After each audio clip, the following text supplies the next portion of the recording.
दोस्तों आप सभी का वेलकम है एक बार फिर से आपके अपने इस YouTube चैनल मिनी माइंड पर। आज हम बहुत ही अमेजिंग फैक्ट्स जानेंगे पश्चिमी एशिया के सबसे खतरनाक और अलग देश यमन के बारे में।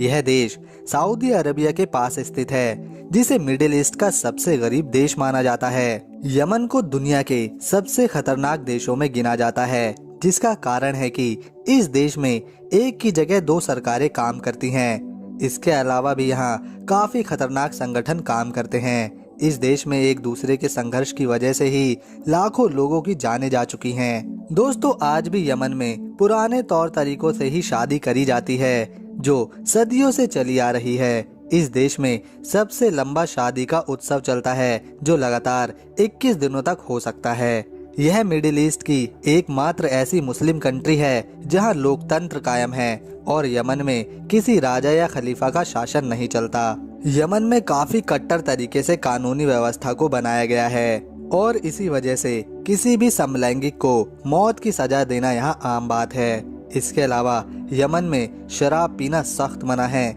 यहाँ तक कि इस देश में किसी भी महिला की फोटो तक खींचने की मनाही है। यमन में हालात ये है कि यहाँ की महिलाएं पुरुषों की आंखों में आंखें डाल के नहीं देख सकती। अगर यमन के बाहर से कोई यहाँ घूमने आता है, तब भी इस देश के कई सख्त कानून उस पर लागू होते हैं। जैसे एक दूसरे को देखने का कानून भी यहाँ पर्यटकों पर लागू होता है। इसके अलावा विदेश से आई हुई महिलाओं को भी पूरे ढके हुए कपड़े पहनना होता है। यहाँ पर छोटे या मॉडर्न कपड़े पहनने की आज़ादी बिल्कुल नहीं है। प्राचीन समय में यमन एक अमीर देश हुआ करता था, लेकिन किसी भी तरह के प्राकृतिक समृद्ध ना होने की वजह से आज यमन मिडिल ईस्ट का सबसे गरीब देश बन चुका है।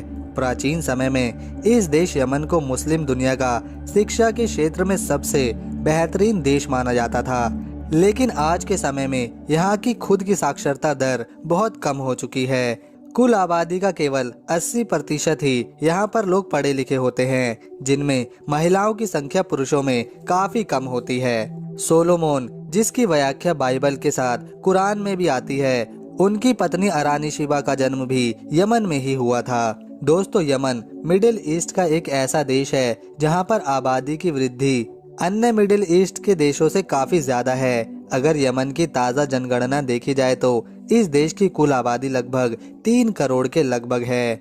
साल 1967 में यमन को ब्रिटिश से आज़ादी मिलने के बाद इसे 2 गुटों में बांट दिया गया, जिसमें एक साउदर्न यमन बना जिसे सऊदी अरब सहयोग करता है, तथा एक नॉर्दर्न यमन बना जिसे ईरान सहयोग करता है। असल में नॉर्दर्न यमन के ज्यादातर लोग सुन्नी समुदाय के लोग हैं और साउदर्न यमन में शिया समुदाय के लोग रहते हैं। इसी वजह से यहाँ हमेशा विवाद ही रहता है। दोस्तों लेकिन साल 1990 के बाद दोनों गुटों को जोड़ दिया गया, पर फिर भी सऊदी अरबिया और ईरान की सहायता से युद्ध यहाँ पर चलता ही रहता है, जिसके चलते लाखों मासूम लोग हर साल अपनी जान गंवा देते हैं।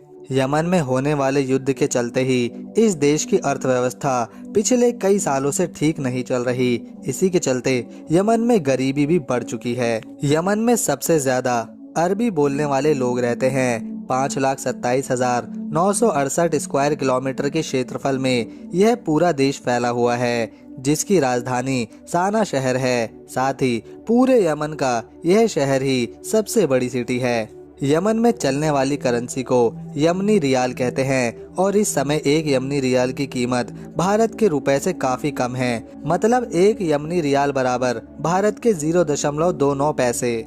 यमन का official name Republic of Yemen है। इस देश का समुद्री तट लगभग 2000 किलोमीटर तक फैला हुआ है। कॉलिंग कोड +967 है।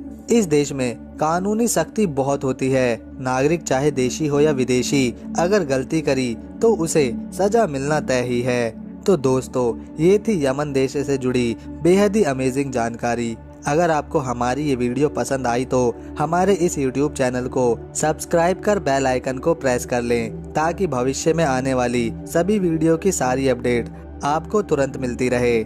मिलते हैं नेक्स्ट वीडियो में, तब तक के लिए नमस्कार। वीडियो देखने के लिए थैंक्स।